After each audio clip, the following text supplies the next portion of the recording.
कृष्ण कहते हैं, मैं हर हाल में आता हूं, जब पाप और अत्याचार का अंधकार होता है तब भी, जब प्रेम और भक्ति का उजाला होता है तब भी।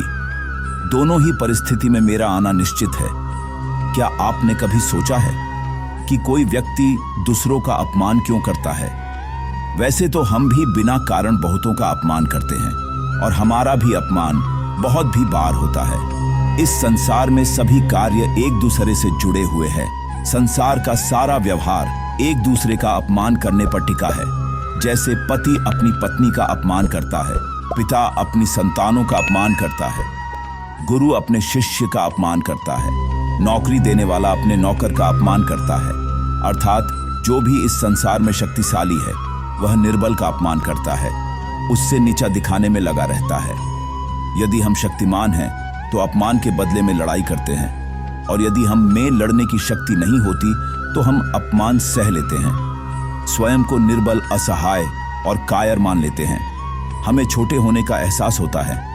ऐसा प्रतीत होता है जैसे हमारी आत्मा कुचली गई हो, हमारी आवाज को दबा दी जाती है। किंतु कोई किसी का अपमान क्यों करता है? जब अपमान होता है तो मनुष्य को अपनी निर्बलता का एहसास होता है, और निर्बलता का बोध मनुष्य को कुचल देता है। वह अधिक से अधिक निर्बल बन जाता है।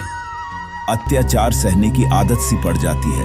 आत्मविश्वास का नाश हो जाता है, और जब आत्मविश्वास नहीं होता तो मनुष्य शराब और जुए जैसे व्यसनों में सुख ढूंढता है, मन से रोगी बन जाता है। आखिर किसी भी मनुष्य की ऐसी दुर्गति कोई क्यों करता है? अपमान करने वाला वास्तव में क्या सिद्ध करना चाहता है? कभी आपने ध्यान से विचार किया है? वास्तव में हम किसी का अपमान करते हैं उसकी निर्बलता सिद्ध करने के लिए, उसे कमजोर सिद्ध करने के लिए, उसका शोषण करने के लिए, यह बताने के लिए कि हम अधिक शक्तिमान हैं। अर्थात वास्तव में अपमान करने वाला स्वयं अपने आप को शक्तिमान या बलवान सिद्ध करने का प्रयास कर रहा है। अपमान करने वाला हकीकत में अपनी शक्ति से आश्वस्त नहीं है, उसे अपनी शक्ति पर भरोसा नहीं है। दूसरों को चुनौती देकर वह अपनी शक्ति पर विश्वास प्राप्त करने की कोशिश करता है। क्या यह सच नहीं? जब हम किसी का अपमान करते हैं तो वास्तव में इतना ही प्रकट करते हैं कि हमें अपने बल पर भरोसा नहीं।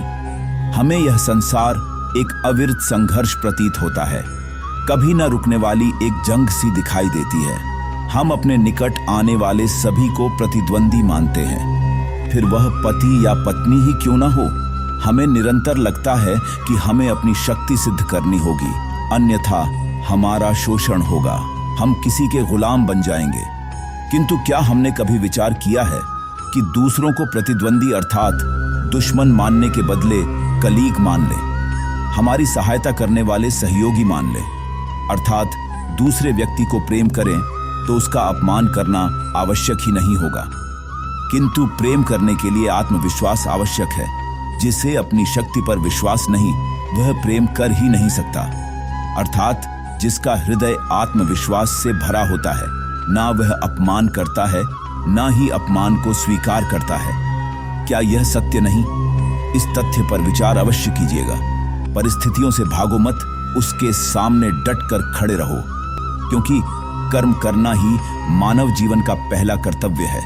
हम कर्मों से ही परेशानियों से जीत सकते हैं। उनका डटकर सामना करने पर आप में एक नई ऊर्जा का संचार होगा। आप भयमुक्त हो जाओगे और अपने लक्ष्य तक पहुंचोगे। धन्यवाद दोस्तों। अगर आपने अभी तक चैनल को सब्सक्राइब नहीं किया तो जल्दी से सब्सक्राइब करें और कमेंट बॉक्स में जय श्री कृष्णा जरूर लिखें।